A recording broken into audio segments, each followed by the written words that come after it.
Hey, you guys.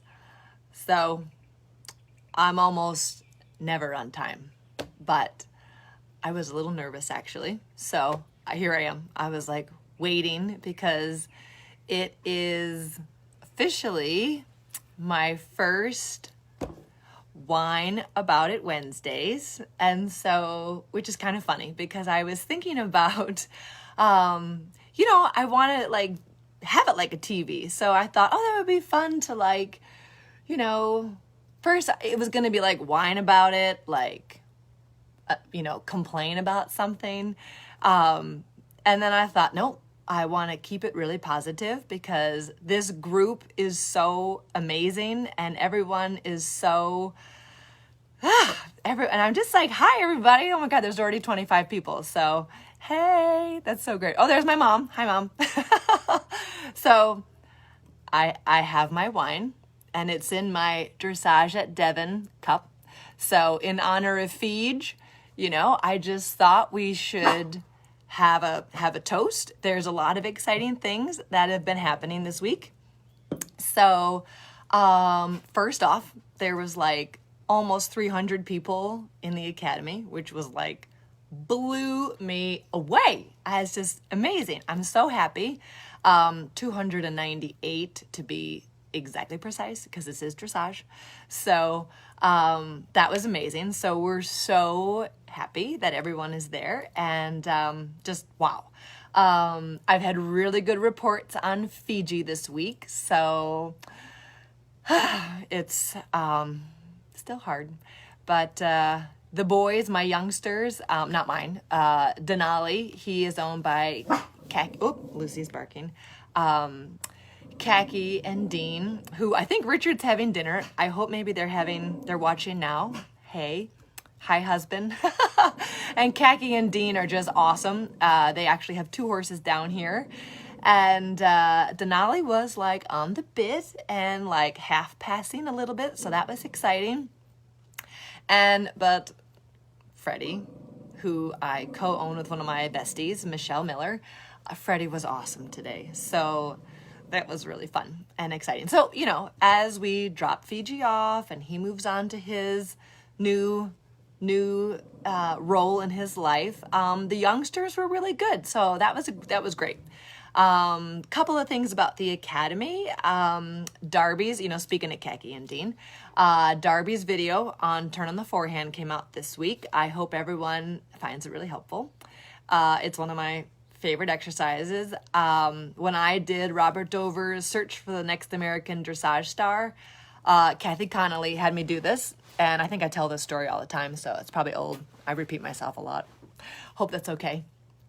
And she had said to me oh, what do you want to work on? And I said, oh, well, my Grand Prix horse, Chip, who's now 28 and at Toy's house in Aiken, living out his days. He wasn't quite even behind in the Piaffe. And so she had me do this same exercise I show on that video. And it helps my baby horses. It helps my Grand Prix horses. So I hope you guys are enjoying that video this week. And you got a sneak peek of Montana. So we have one of the first big discussions about what the heck is on the bit, and how to make a horse wait for you and how to, make him supple in the rib cage and, basically go on the bit. So that's next week's. And then we know that there's a tiny little elephant in the room with Isaac. So we just did another video that will come out the next week about horses behind the vertical. So that will be, really great and hopefully super informative because it isn't about everything's perfect. We deal with, weaknesses and things that are difficult for horses. We deal with that all the time. So that's really one of the main reasons we wanted to do the academy is for everyone to feel part of a community that, the perfect horse does not exist. And, we got to create the athlete that we want. So I hope everyone's finding great success with all these exercises. And it's been so fun to read through all of the positive comments. So thank you guys very much for that. A couple of exciting things that happened this week was Charles DeComfy and I, we went through his book. So here's my copy. It's very rough around the edges, and there's lots of, notes in the margins and sticky notes and pen and highlight. I've read it like 100 times. So we went over chapter 5 together, and that was amazing to, I swear I ride better when I hear his voice. So that was really fun. You can find that on his salon, and you can go to, I think it's just on his website, charlesdecomfy.com, and you can sign up for that. We are sort of thinking about creating some type of link from the Team Tate Academy, since he is my mentor, and I love him so much. And his words are in my head, and he's always with me. So it's fun to go through this book. And then we had a BioStar talk last night, which was really, really fun. Tigger organized it, and she's one of my sponsors, so that was really fun. And Allison Cavey and Skylar Voss from Morningside Eventing. Allison's also a dressage rider, but we talked a lot about managing sport horses and, dealing with young horses and how we manage them, things like that. So you can go on to, I think it's on their YouTube channel, BioStar US. It's going to be up next week, so you can hear us talk. I think we talked for like a long time, so it should be fun. But tonight, I just had gotten on Team Tate TV, and I saw that. Hey, Wendy. Hi, Short Mom. And so Stana Hansen, I hope I said your name okay. She had a question about the school trot. So I wanted to talk a little bit about that. And of course, everyone who's in the academy can go on to Gideon's video, because I do a demo of that. And, I learned this from Charles, who, has been educated in the old classic European schools. And, I always say, the school trot's been something that has been really forgotten, because yes, we need to ride the horse forward, and I just this afternoon rode Freddie, who's my 4-year-old, that I own with Shell. And I mean, you really got to get booking it, on a young horse to like really get them over the back.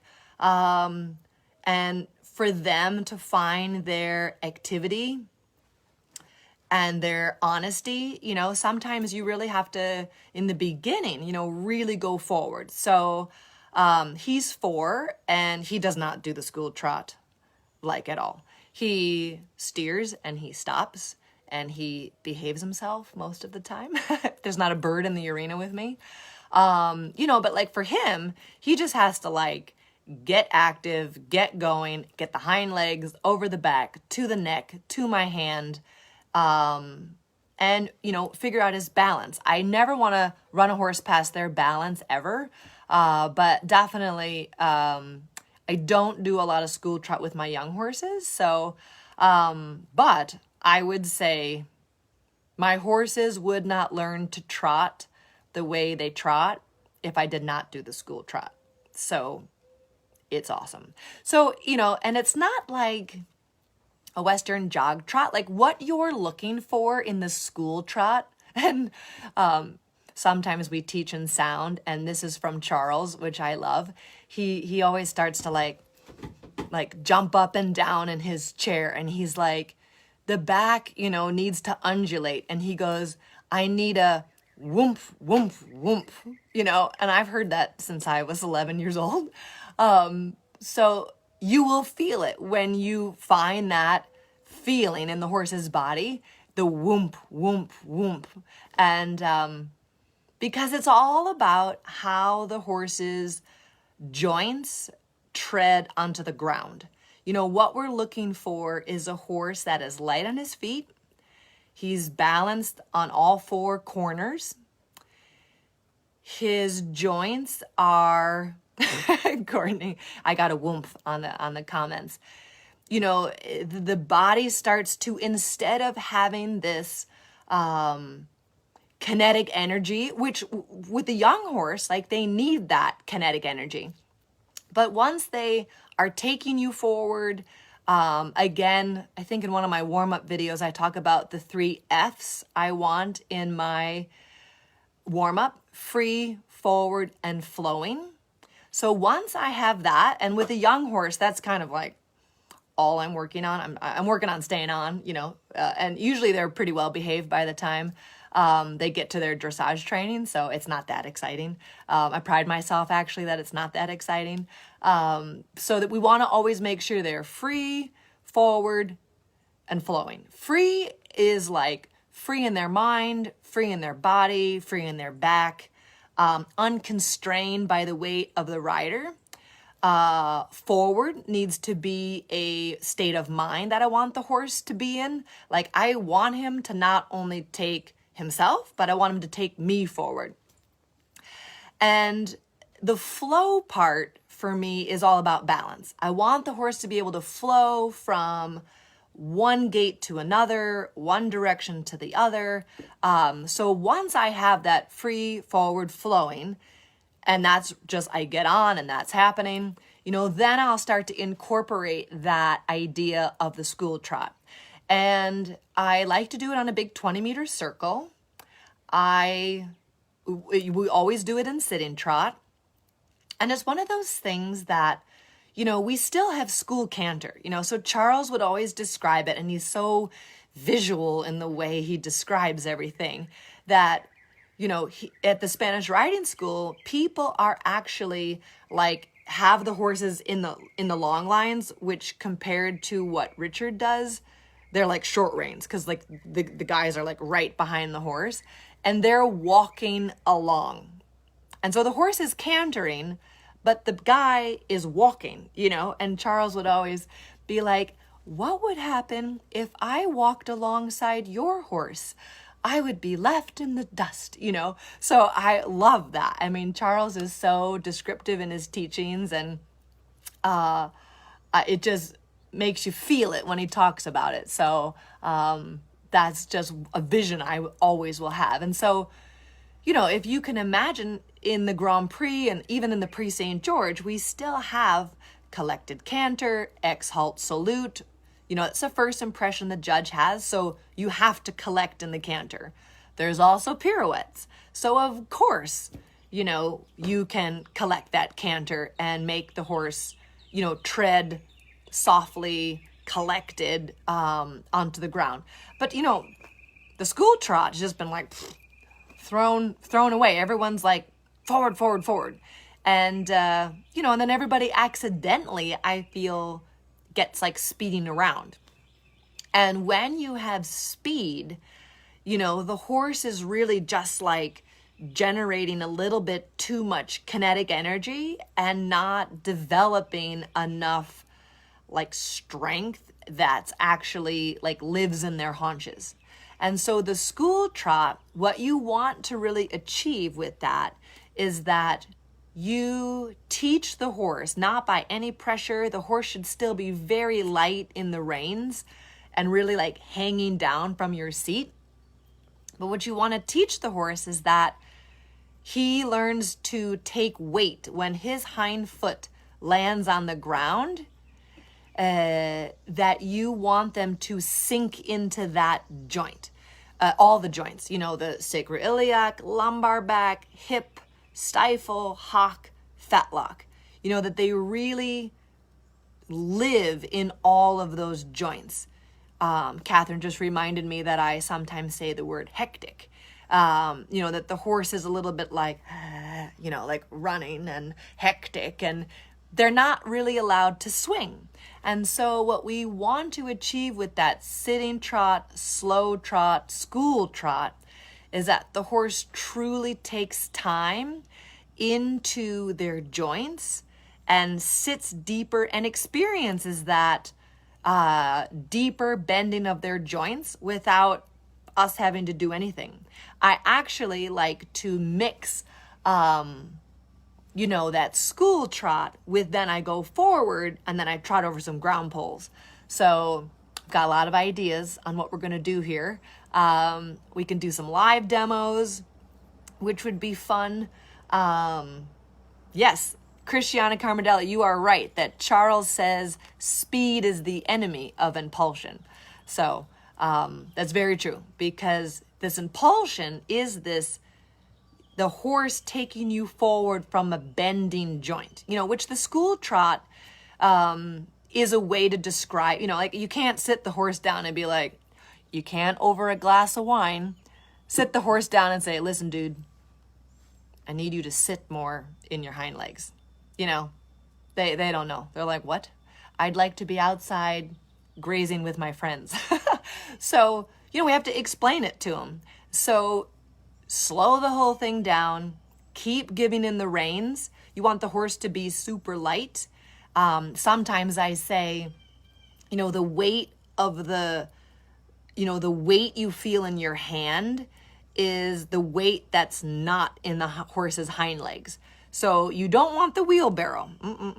You want to put him back in his hind joints, jump down into the tack till you start to feel the whoomp, whoomp, whoomp, and then keep lightening the reins to make sure the horse is truly in his own hind legs himself. So that's exciting. And I'm so happy you're all here. It's so great. So a toast to the school trot, because, everyone always asks me, how do you get your horses to trot like that? They don't look like that, when you warm up. And, the school trot's our secret weapon. Of course, learn from Charles. So that's, he's the first proponent that slows everybody down and says, stop running around. So if you have any questions about any of that, or you feel like you missed the boat on the Academy, we are now offering a little mini course that if you go to Team Tate Academy and you subscribe, you will get an email tomorrow. We're offering 9 videos and 1 lecture that we're going to do for only the apprentices and the trainers. But we are, we decided it was a little confusing during what's Team Tate TV and what's the Academy, and I thought I subscribed and I thought I signed up, and it got a little confusing because it was just all so exciting. So that's why I need this sometimes, because I get really excited about things. So I need to calm down. So if you feel like you missed it and you don't want to get too far behind, the mini course will be available soon. So that'll be great. I love your questions. I'm getting better at reading, what everyone is telling me. So that's great. Oh, Ula has started using the whoomp. I love it. Sometimes we have to teach in sound. That's just how it goes. I'm going to do this every Wednesday. Again, at first I was like, I want to whine about something, stirrup length, or everybody pulling too much, or everyone running around too fast, and then I'm like, nope, I don't want to make it negative. I want to make it fun and positive, because that's what we're here for. So send your questions to me. You could Facebook Messenger me. You can put them, right on Wednesdays. You could put them right on the Team Tate TV. I love talking about horses and any questions you might have. So, thank you for joining. I'm so glad to see so many of you here, and we'll see you. I'm sure I'll probably go live again sometime this weekend, and maybe we'll do something fun this weekend. I'm headed up to Kentucky to teach clinic. But you never know. I might pop up with an interview. I actually have some good ideas. So thank you guys so much, and I will see you soon. Make it a great day. Bye.